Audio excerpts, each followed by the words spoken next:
Hi, Misha here, and in my ongoing and never-ending effort to bring you all things Swiss, specifically all things Sig SG55 family, let's talk about bayonets, because I actually picked up a couple of new ones when visiting JDI a month or two ago.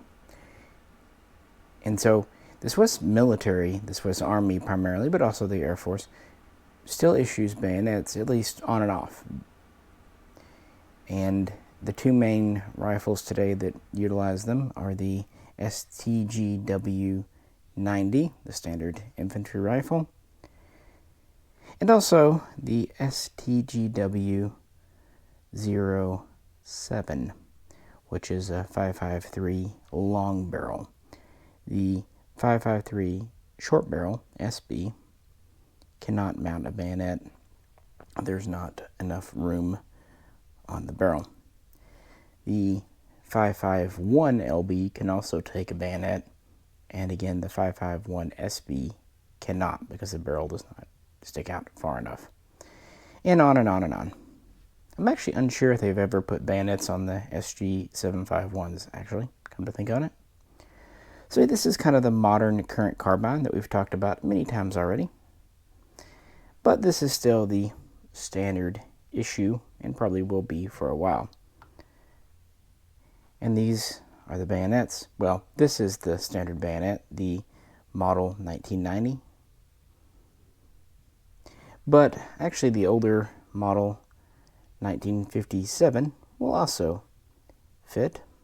And since these are a lot easier to find and a lot cheaper than these, a lot of people will get the older bayonet meant for the Sturmgewehr 57 and just use it until one of these is found. And these are both manufactured by Wenger and Victorinox, although today they're both owned by the same company. Well, essentially Victorinox purchased Wenger, although the two brands are still there. It's a thing, whatever. But actually, in more recent years, the Swiss have purchased bayonets from outside of the country, believe it or not. In fact, I have two examples to talk about today. On the top here, we have the Extrema Ratio 300mm bayonet, often called the Fulcrum. Some variants are also called the Ranger. And on the bottom, we have the Maserin, and I never can pronounce this right, the Myrmillo, Myrmillo, Myrmillo. And this is the model 961B. These are both made in Italy and have been purchased in some numbers by Switzerland for use by special forces, primarily on this gun here, because most of the older 90s have the original bayonets. So we'll look at features and stuff and just kind of hang out and talk about some blades. But first, let's go back to the originals for a minute. One neat feature of the 55X series is that the bayonet lug is modular. It's actually just pinned on here, and the standard PE90 Sturmgewehr 90 type lug is very much like that found on the Sturmgewehr 57. But since it's modular, pretty much from the beginning, for export especially, Switzerland has made a NATO compatible Stanag version. What's kind of interesting, the handguard system here, if you want to go to the rails, it uses the same loop to mount in the front. Unfortunately, the standard lug sticks all the way through and actually out the back a bit, so there wouldn't be room for both. At least until quite recently, they made a new version of this lug that is shorter, and it actually is tapered, and this handguard is tapered too, and they actually mate together right behind the pin. It's kind of a neat system, and typical Swiss thoughtfulness. So you can do whichever lug type you need. Like I said, this is the standard, but the PE57, the model 1957 bayonet, will still work. And these are really nicely done bayonets. Scabbard. There's two main versions. You have the Swiss military style, and then you have the export style, typically identified with the SG510-4, like they went to Chile. They have a slightly different scabbard. It's shinier. Here's the thing.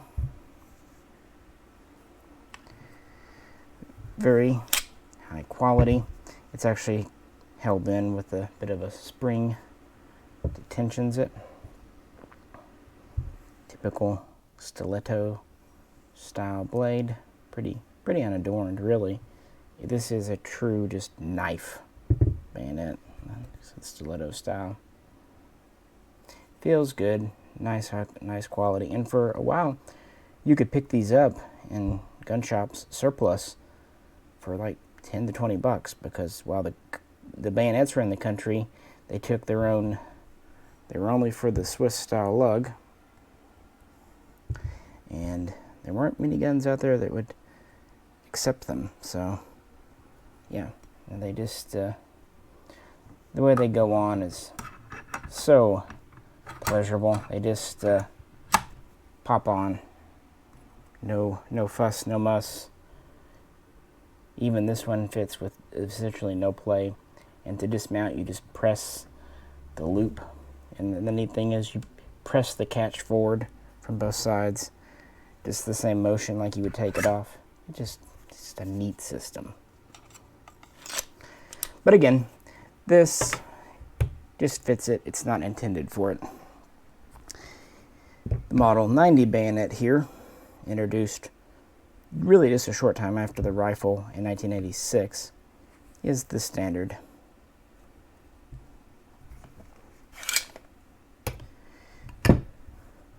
This one has this kind of faux leather hanger, very similar polymer scabbard. It's not really held in with a strap, it's just tensioned. But as you see, this is a shorter bayonet, which is pretty common for more modern militaries. Most of them have gone away from the long, skinny bayonets to more this style. It's not serrated. It doesn't act as a wire cutter. It's not really insulated. Well made, but pretty well still just a short knife style bayonet with the same type of rolling double-sided catch. Like I said, these are made by Wenger and Victorinox.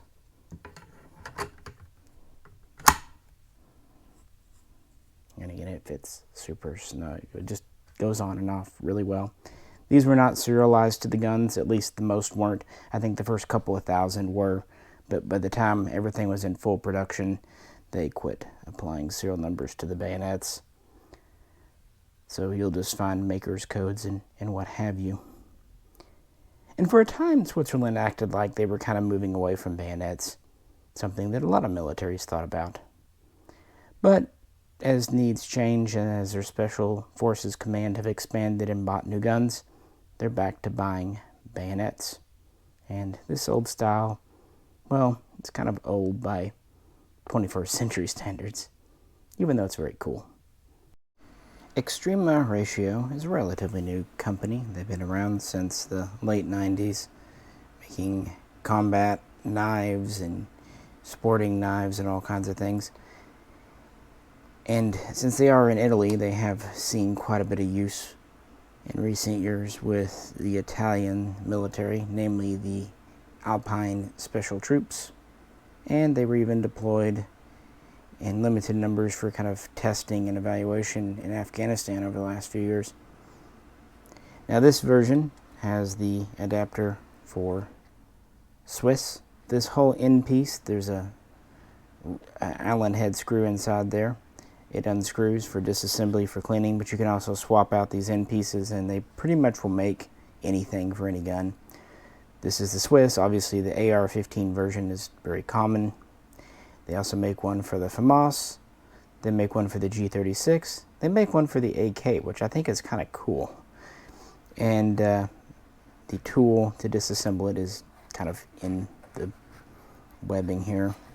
Pretty fancy pants thing, as you would expect. So with that, let's unbuckle this. This actually has 2 buttons here instead of 1. And we can pull it out.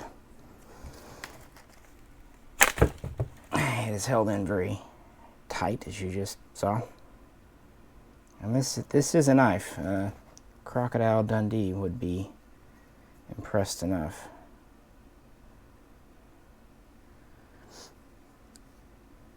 It's a Tonto blade. The blade itself is a hair under 7 inches. Some sources claim about 6.7, some say 6.9. There are a few versions of this, so that could be it. It has kind of a lightning cut up here.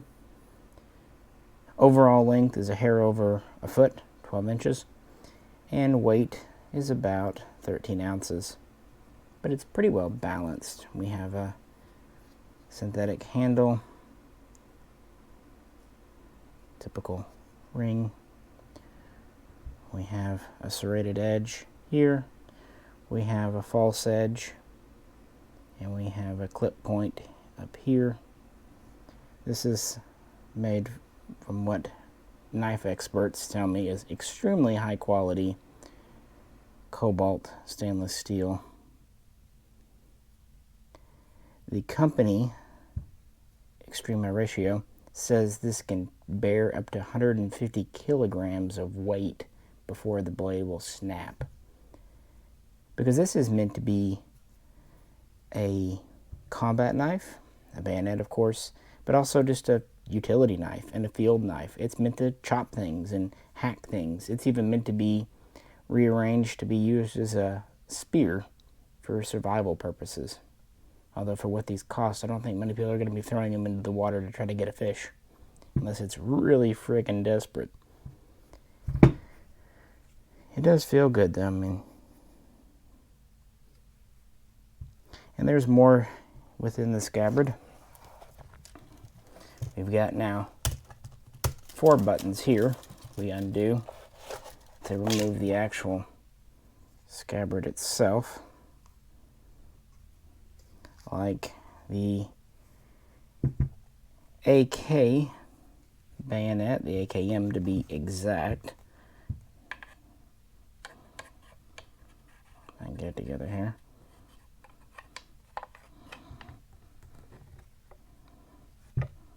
Oops, wrong direction.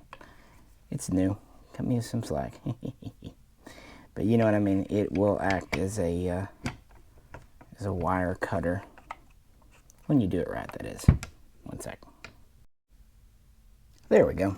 Sorry, it's new, so it's a little bit not worn in yet, but very smooth. It's actually meant to not give vibrations to a wire if you're cutting it. At least that's what the company says. And it's insulated, of course.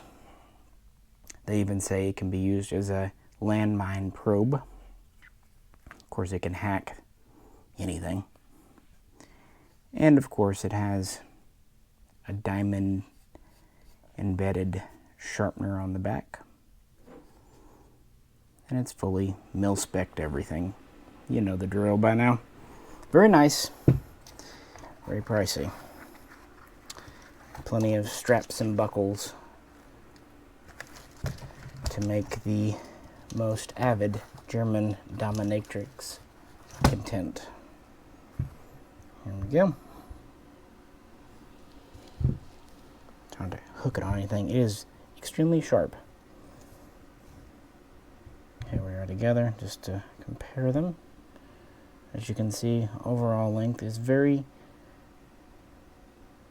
similar. This is a very beefy unit. The idea behind this is that it will conserve weight overall, even though it does weigh nearly a pound. because they don't need to carry multiple knives and other tools. Overall, in the kit, it conserves weight. And when the Swiss military only had a few hundred, couple of thousand STGW07s and was still using a lot of older bayonets, they did purchase these. But believe it or not, once they needed more, this was even too expensive for them. The Maserin MirMilo 961B bayonet. This is very recent for the Swiss. They only started acquiring these in the last year or two. Again, made in Italy, and very similar to the Fulcrum, but actually a little bit cheaper. Of course, everything is relative. Typical mole scabbard. Not really much to look at on the outside here. We have one closure here.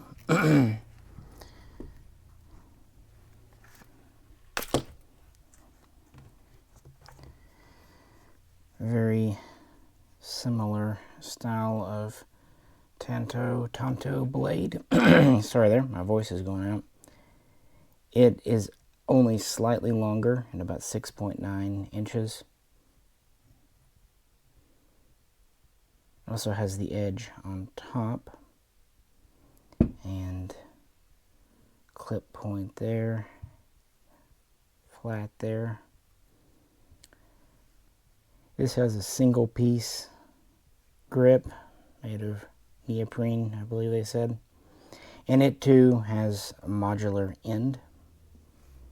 You can actually see the hole there, because this one has the AR-15 M16 Stenag adapter. That's how it actually came from Sig in Switzerland. Yeah, not a whole lot else to say. Yeah, they say it's made from N690 steel, sourced from Austria. They seem very proud of that. I'm sure it's very high quality steel. And it's just more of a basic kind of return to being mostly a combat knife. Notice it doesn't have the cutout to be a wire cutter. It doesn't have the serrated edge. One neat thing I like about it, if you look at the ring that goes around the barrel, you'll notice there's these little scallops. That actually matches up with a standard A2 type or Swiss type even flash hider, so it won't be scored. I don't know, it's small but a thoughtful feature. Overall, it is also a nice bayonet. In fact, let's pull them out and compare them together now. So here's our original Swiss. It's by far the lightest. This one is pretty heavy, I mean, all things considered, especially with the full kit. It has a two-piece grip too. This section here, then there's a metal ring, and then there's a section back here. That's because it's adjustable, modular, can be configured in different ways. It's a neat idea. It's just, yeah, it is what it is. This one has just a pretty standard grip. It still has kind of that same little notch there. And it still has a good balance and heft to it, but a little bit lighter. Single piece grip without that metal in the middle. The truth is, I kind of like the grip on this bayonet more. I like the ring more just because it's a little interesting. But this one definitely has the cooler looking blade with the edge here and here, the clip, the serrations. This is a mean looking bayonet. This one, you know, more standard. But still more going on than the original here.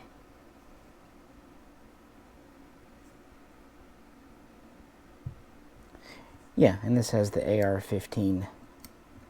So, I need to do a quick swap out here. Since they're new to our shores, it would be neat to put this on one of the 5.51s with the 16-inch barrels that just came in.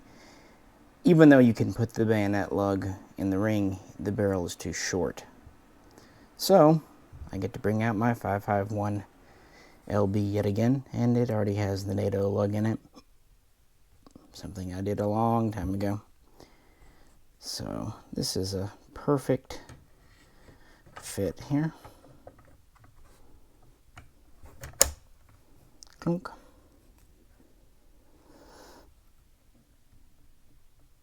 Very, very little play. And like I said, you can notice how the slots line up quite well, especially on the top here. And I think this bayonet really matches this gun exceedingly well. Now in Italy, of course, the military would be using either one of these on the ARX 160 and very possibly older AR 7090 Berettas in service. Now why Switzerland was ordering some with the AR-15 adapter, I'm not sure. I would suspect they had a contract, probably 5.51s frankly, for a foreign country. Could be France, could be someone else.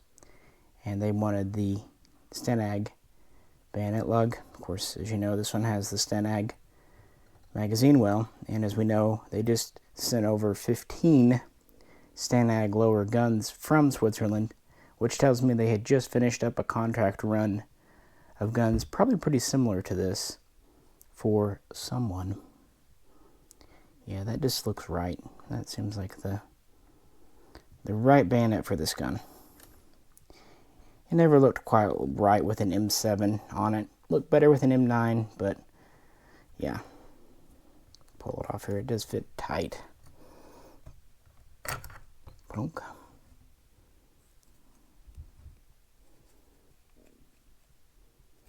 Nice blade. But of course, what do they cost? The Fulcrum here. If you get the more standard version, you can find them in the $450 to $600 range. But if you get the mil-spec version, looking around, for example, Colorado Gun Sales shows them on their website for $700, and they're out of stock even at that. And those are the standard AR-15 versions. I would imagine that the one with the Swiss adapter would add a little more just because it's kind of rare and unique. So you're looking at probably $600 to $800 for new condition for the full mil-spec with the military type blade. The civilian blade's a little bit different. So that makes the Maserin seem comparatively downright cheap. This one, it was based on the 960 combat knife, utility knife. The basic version is known as the 960B, and you can find those for $200 to $250. But if you want to get the 961 here, that has has this style of blade and a little bit better steel, and has a little bit higher rating for saltwater resistance and all that. These tend to be in the 300, 320 ballpark. It's a lot, but for people who actually buy knives, it's pretty commensurate, frankly. And again, it's actually probably the cheapest one on the table right now, because if you find the old Swiss bayonets, these days they're bumping $300-400 used sometimes. So the fact that I'm at least quoting these new prices is something, I guess. I just thought it was kind of neat. We don't do a whole lot with bayonets here, especially without Jay around. I think having him do like a cut test with one of these would be pretty cool, but yeah.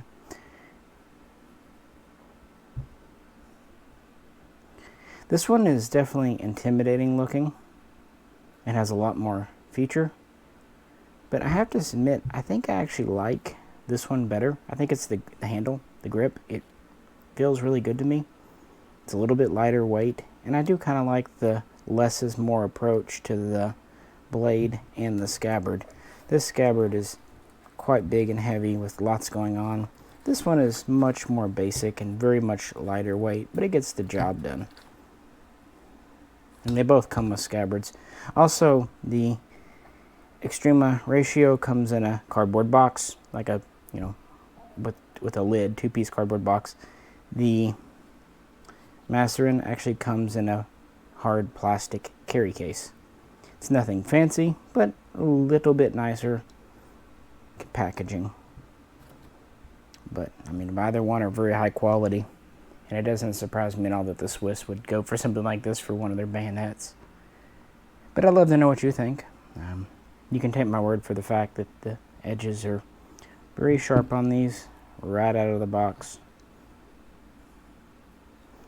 And they're meant for hacking and surviving and just being a knife.